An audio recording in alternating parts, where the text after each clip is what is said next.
Bien choisir son vélo électrique et surtout bien choisir les équipements optionnels indispensables. Alors c'est vrai que, faut bien le dire, un vélo cargo c'est quand même pas donné, hein. Souvent les premiers modèles c'est 3-4 000 euros. Si vous voulez avoir un vélo de qualité, il faut mettre autour de 6 000 euros, hein, et encore, c'est loin de faire le tour. Si on compte vraiment tous les équipements indispensables pour avoir vraiment un vélo qui a votre convenance. Alors c'est vrai que vu ce type de budget, on rechigne à prendre des options en plus. On pense que vu le budget, on pourrait penser que tout est compris. C'est comme une voiture, vous avez des options qui seront indispensables et d'autres facultatives. Le but de cette vidéo, c'est vraiment de vous expliquer moi ce que je pense. Alors là, ça fait 6 mois quand même que je roule, plus de 6 mois que je roule avec mon vélo cargo. J'ai près de 1000 km au compteur. Donc dès le départ, j'ai fait des choix et honnêtement, je ne les regrette pas, parce que ça me permet vraiment d'avoir une utilisation optimale, confortable. C'est-à-dire que si j'avais pas ces options-là, peut-être que je roulerais pas autant avec, ou je prendrais pas autant de plaisir. Au final, je paierais peut-être moins cher, mais j'utiliserais moins mon vélo. Et moi, je vous conseille vraiment de bien étudier, parce que si vous faites pas certains choix dès le départ, on peut les rajouter ensuite. Il y en a d'autres, c'est des choix optionnels qu'on ne pourra pas modifier ensuite. Et donc c'est vraiment très très important de bien y réfléchir. Quelles sont les options, à mon avis, qui me semblent indispensables? Alors d'abord, je vais vous parler du châssis. La première chose indispensable, à mon avis, sur le châssis, c'est la fourche télescopique. Il faut le dire, quand on est en ville, on pense que c'est tout plat, voilà, mais il y a plein d'aspérités, il y a des nids de poules, il faut sauter des trottoirs. En permanence, on est secoué. Et vraiment, pour une question de confort, parce que c'est quand même des vélos lourds, donc ont des châssis très rigides en aluminium. Et donc le moindre choc, en fait, il est transmis à tout le châssis.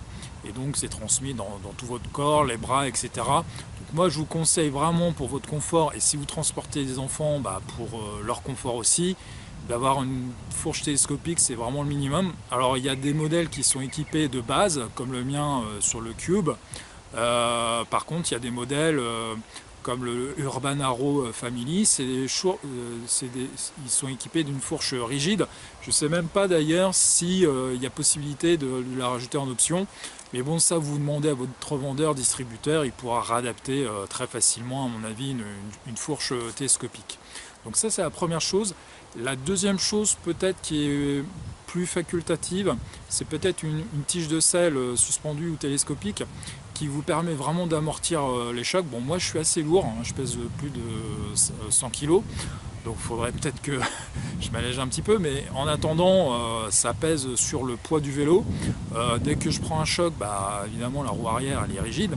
Donc j'ai le même problème qu'à l'avant. Bon, c'est moins indispensable parce qu'on peut se mettre debout sur les pédales, etc., amortir en jouant avec son poids du corps.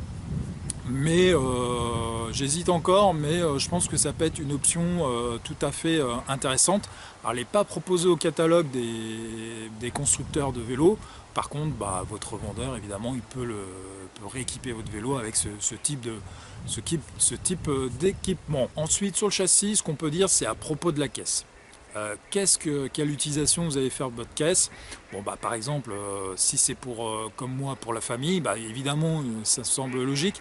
Il faut rajouter dans la caisse les sièges enfants avec les ceintures de sécurité. Souvent, ça va ensemble. Ça peut paraître, pour un vélo qui est fait pour rouler en famille, c'est un peu une option presque obligatoire. Mais ceci dit, chez beaucoup de constructeurs, c'est une option en plus qui est loin d'être négligeable, hein, puisque souvent c'est facturé de 200 à 300 euros.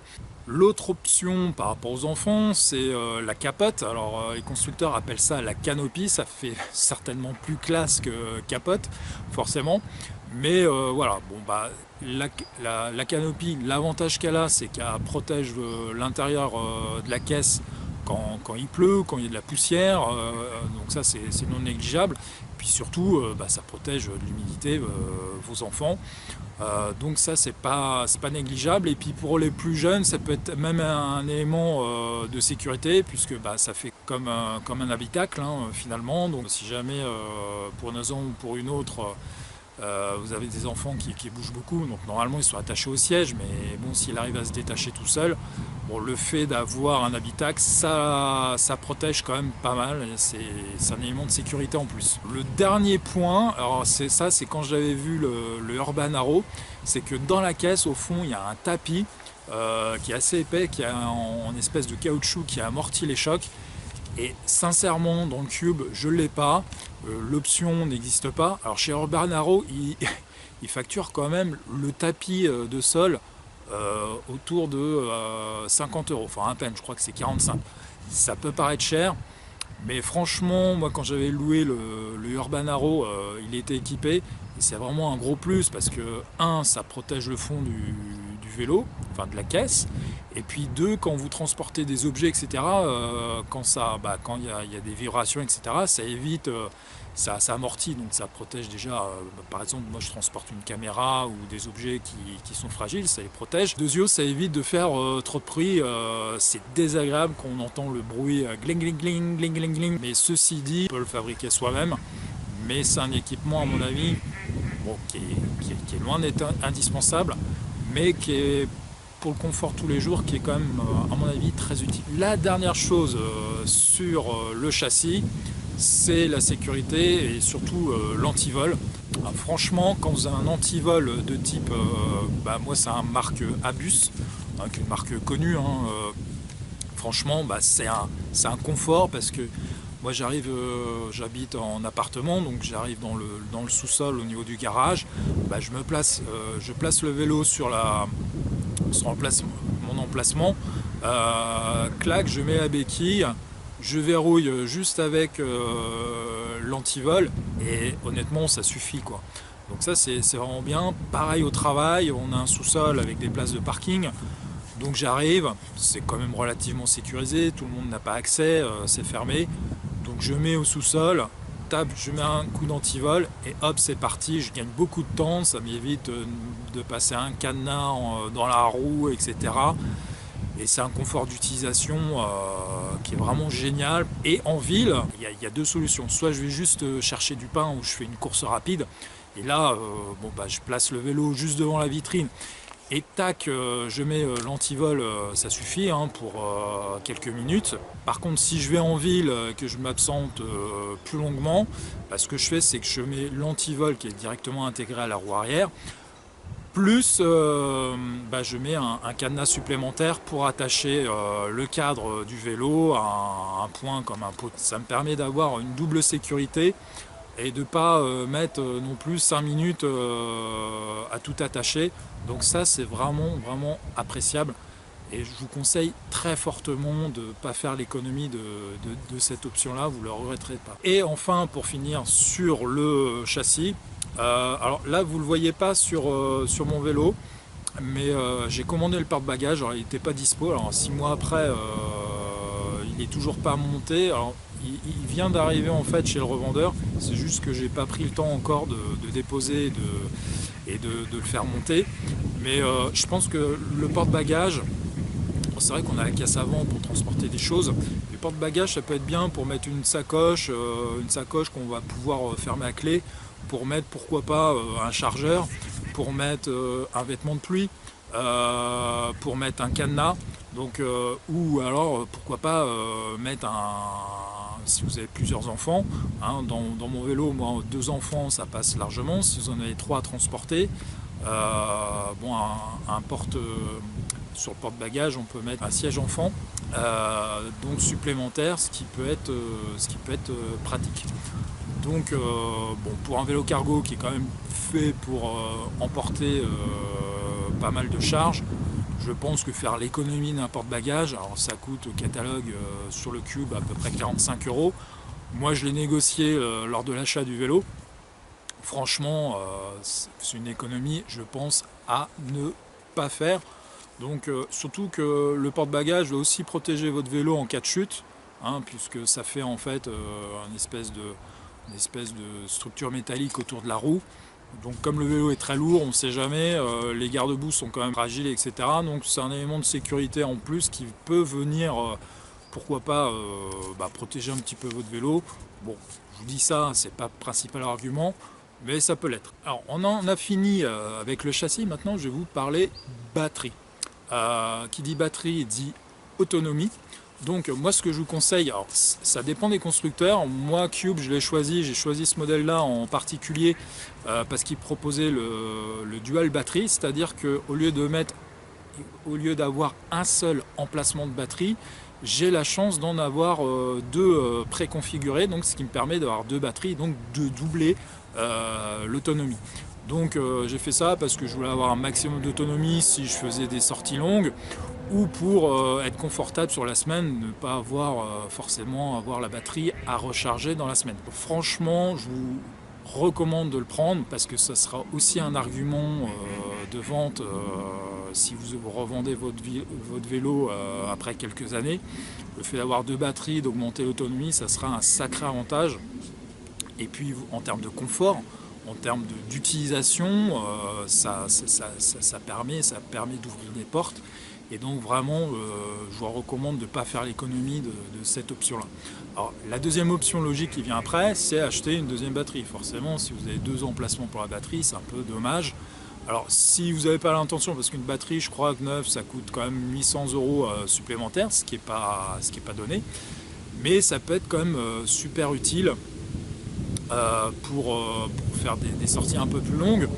Ou si vous êtes en fin de batterie sur la première, pouvoir en mettre une deuxième, etc.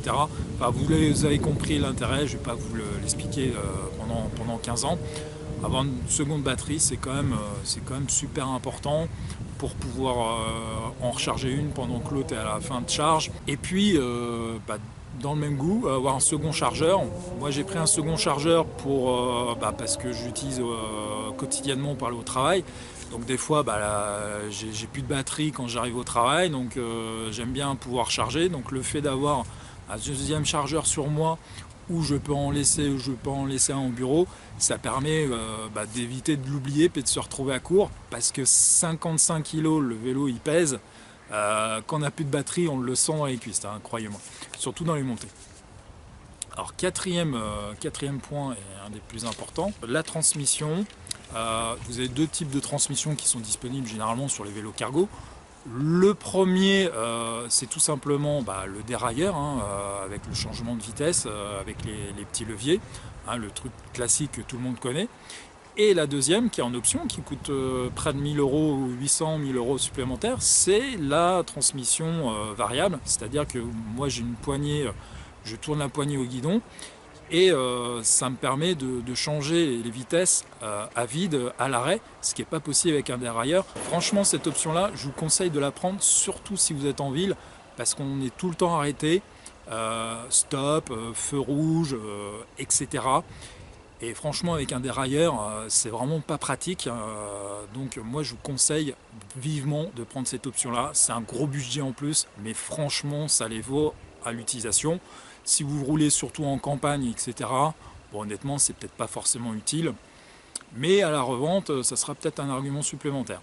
Parce que je pense que des vélos cargo, des biporteurs comme ça, sans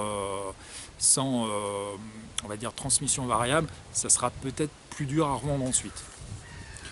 Alors dernière chose, alors là c'est beaucoup plus facultatif. Sur mon vélo j'ai une sonnette, alors c'est obligatoire de mettre une sonnette, mais franchement c'est vraiment une petite sonnette. Je cherche tout le temps le bouton, il est tout petit, enfin bon bref, elle est vraiment pas terrible. Essayez de mettre une bonne sonnette sur son vélo en plus. C'est pas du luxe, hein, parce qu'au départ, moi je roulais pas beaucoup en vélo en ville. De manière occasionnelle, je trouvais ça un peu, à dire, gadget d'avoir une bonne sonnette. Ceci dit, dès qu'il y a un obstacle, quelqu'un qui avance pas devant vous, ou pour prévenir quelqu'un, un piéton, avoir une bonne sonnette c'est quand même très utile. La deuxième chose, c'est des rétroviseurs. Pareil, quand il y a beaucoup de circulation, etc., on ne peut pas forcément tourner la tête derrière pour pour regarder ce qui se passe autour de soi, avoir des rétroviseurs. Alors j'ai jamais essayé, mais je pense, je vois des fois des vélos cargo, des personnes qui sont équipées, et franchement je pense que ça peut être utile. Et dernier point dans le même genre, c'est les clignotants. Je sais que maintenant il y a des systèmes de clignotants. Alors ça peut être pas mal aussi, hein, parce que des fois quand vous êtes avec les enfants, vous êtes chargé, etc., ou quand ça bouge beaucoup autour de vous, qu'il y a de la circulation, etc., lâcher le guidon, c'est peut-être pas forcément évident. Donc avoir un système qui permet de prévenir que vous allez à gauche ou à droite, ça peut être pas mal. Après avoir, je pense que je vais tester prochainement ce type de système, je vous en reparlerai, mais je pense que ça peut être vraiment bien utile, en tout cas pour la sécurité. Donc voilà pour les équipements que j'estime en tout cas très utiles. J'espère que ça vous a plu. Si ça vous a été utile, si ça va vous servir en fait dans votre choix de vélo, n'hésitez pas à me mettre un petit pouce. Et puis si vous avez des questions, n'hésitez pas, hein, dans les commentaires, vous pouvez me demander, ou même dire si j'ai peut-être oublié un équipement qui vous paraît utile. Et puis je vous dis à bientôt pour une prochaine vidéo, et on parlera peut-être vélo cargo encore. Voilà, à bientôt.